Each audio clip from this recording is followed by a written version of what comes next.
It's time now for the Premier Podcast, the official real estate video podcast of Premier Realty Group of West Tennessee. We have 3 offices to serve you in McKenzie, Paris, and Huntingdon. Online at prealtygroup.com. Now, let's get started with today's Premier Podcast. All right, we're back with segment 2 of the Premier Podcast, the official video podcast of Premier Realty Group of West Tennessee. Gary Wicker is my co-host. My name is Kelly Green. Gary is our principal broker of our Paris office, of course, right here on Tyson Avenue in Paris, Tennessee, 642-6165 if you'd like to reach us. We talked to Susan Bradbury, the owner of our company, in segment 1. She gave us some of her history and background. Give me some of yours. Well, you've kind of got me on the spot now, huh? It's a one-on-one with just me. That's right. Hot seat. Yeah, there you go. I actually got into real estate back in 97. Had sold a house myself, and it was fairly easy. And I thought, hey, this looks like a fun career. Right. I had put the house on the market, had somebody come through and look at it, and I wasn't ready for her to look at it, and she just insisted that she come by.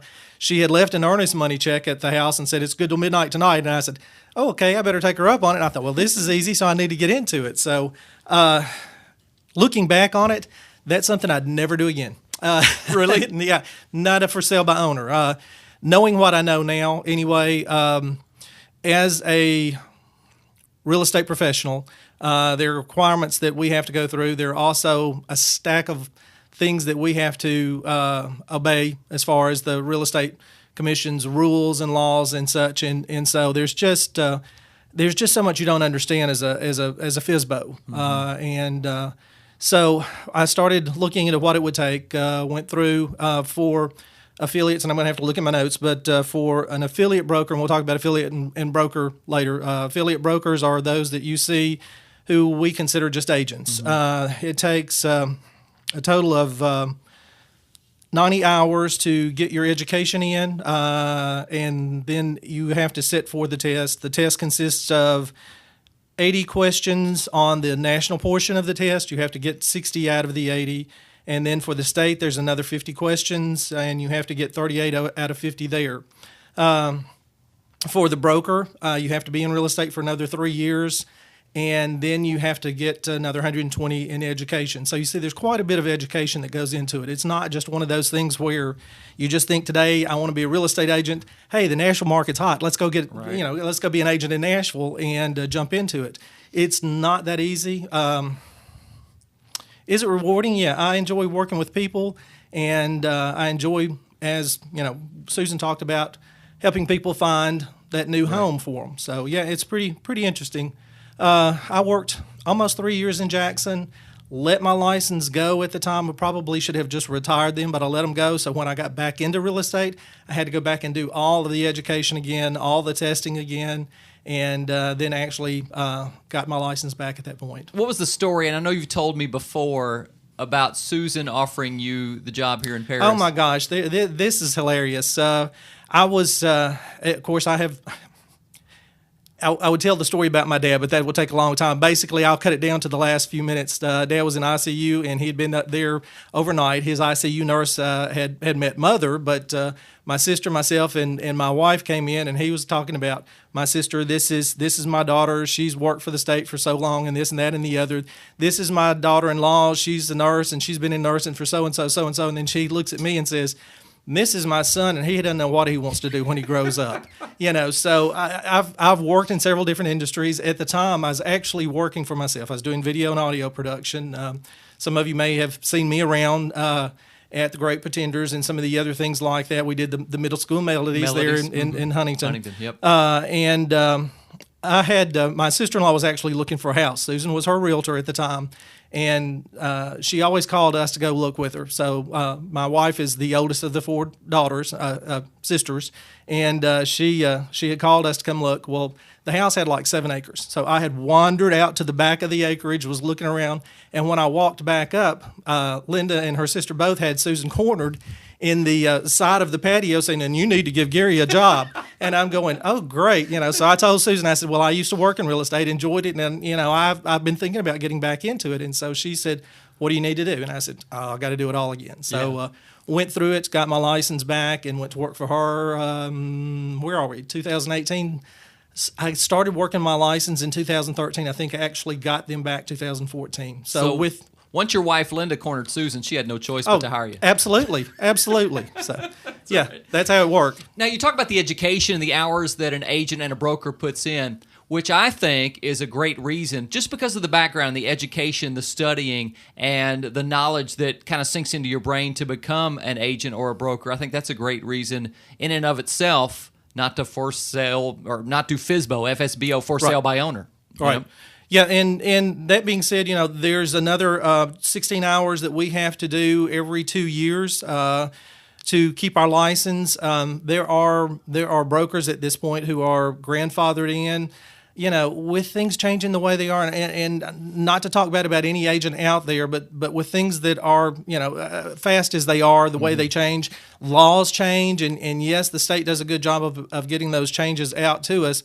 But I just think doing the education, staying on top of things, learning new things, especially learning new tools to use, puts us that much further ahead. Plus the fact that if you change the language, and I actually thought about bringing contracts with me to show you how many different contracts that we fill out when we're doing either side of the sale, with looking at those things, and if you change language, of course, we can't really go in and change the language because we'd be practicing laws, and we certainly don't want to be lawyers. We get called enough things as it is. So sorry to my lawyer friends out there. But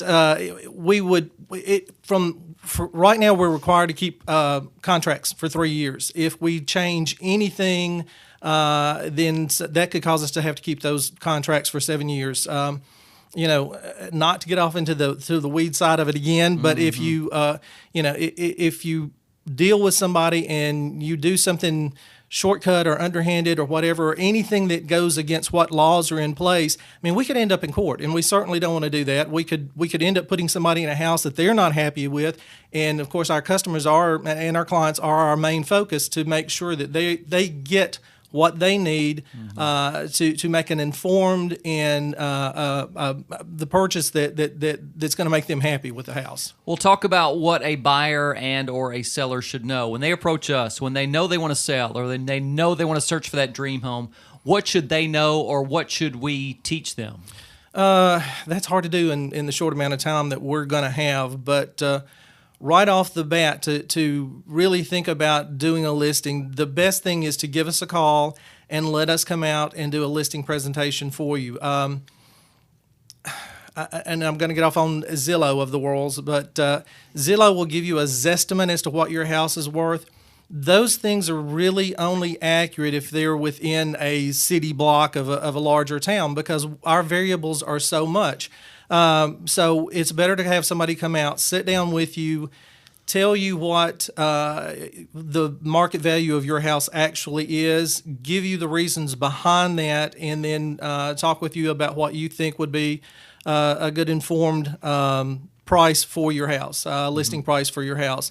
On the buyer's side, and we'll get into that with Donna as she comes in, but the first thing that you need to do when you come in is to be pre-qualified. If you come in and talk to us, our first question to you should be, number one, are you working with another agent? And number two, have you been pre-qualified with a loan officer? And, you don't necessarily have to use our loan officers. We work with many, but, if you've got a banker that you're familiar with, that you're comfortable with, that's the one you should go to, but that should always be your first step, to talk to them. If you start your home search, it's okay to look anytime. Sure, right. Look and decide what you want to look for. But if you start your search before you're pre-qualified, is that putting the cart before the horse? It really is, because a lot of times you can look at what your budget is and say, well, I've got X number of dollars available to me at the end of the month.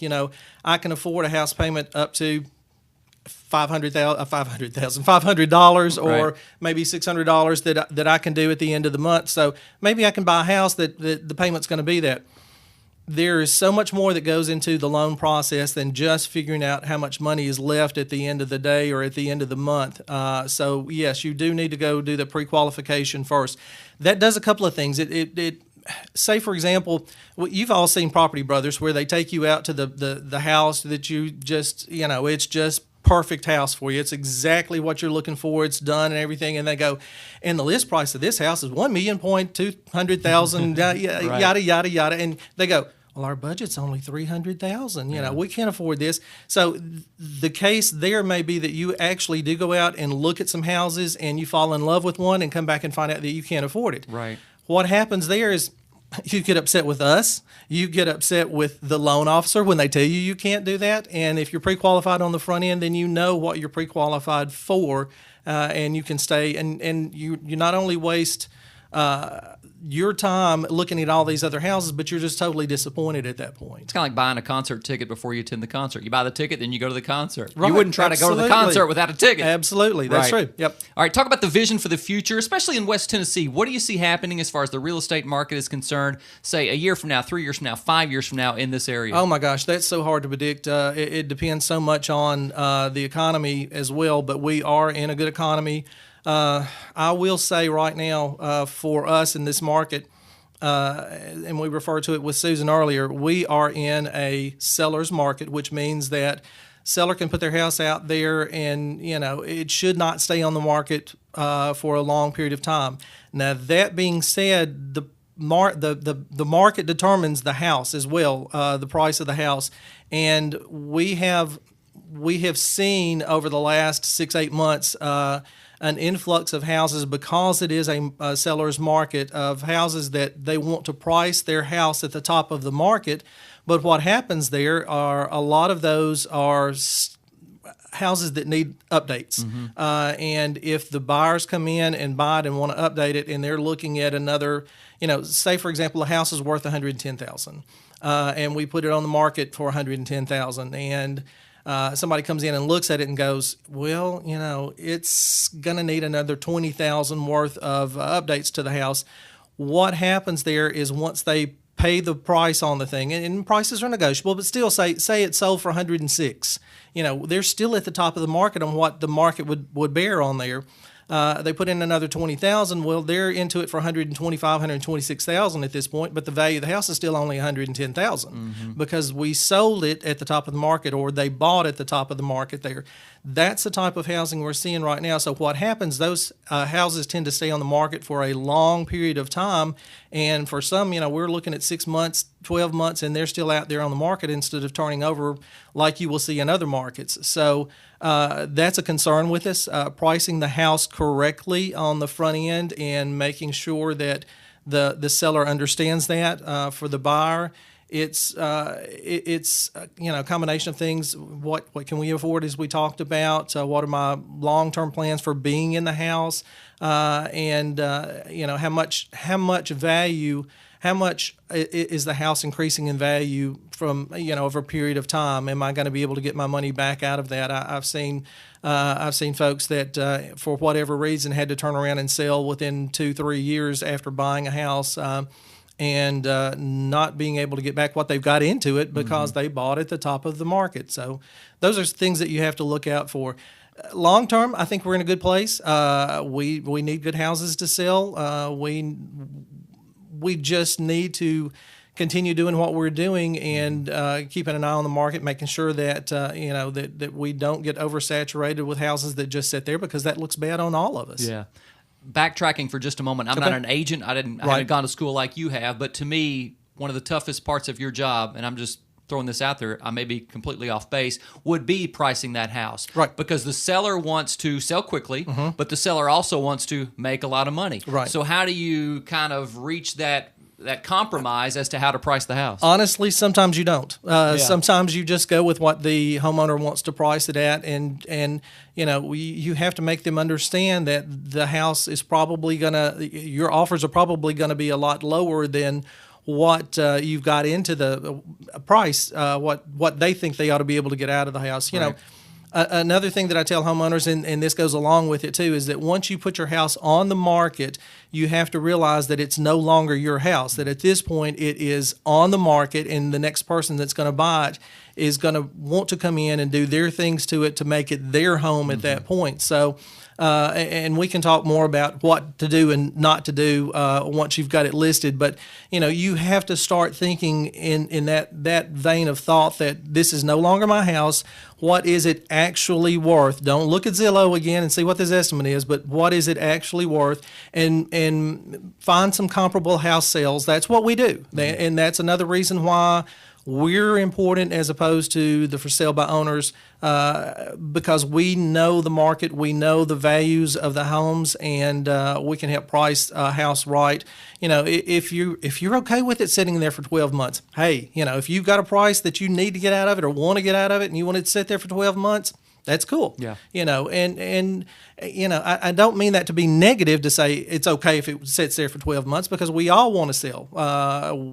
You don't get out of the house till it sells. We don't get paid till it sells. But at the same time, we have worked in the industry enough that we know, we can probably come within a couple of $1,000s of what your house will actually sell for. Yeah. And I think we can do a future podcast just on staging and Oh, yeah. getting your home ready to sell. Absolutely. Because there's a lot that goes into it. Absolutely. Yep. Gary Wicker is the principal broker in our Paris office. Again, 642-6165. If you want to call him directly, we're online at prerealtygroup.com. Coming up in segment 3, you mentioned that Donna Ross will join us. She has a new book out. It's on Amazon. We're going to talk to her about that. She'll join us in just a few on the Premier Podcast. Thanks, Gary. Thanks.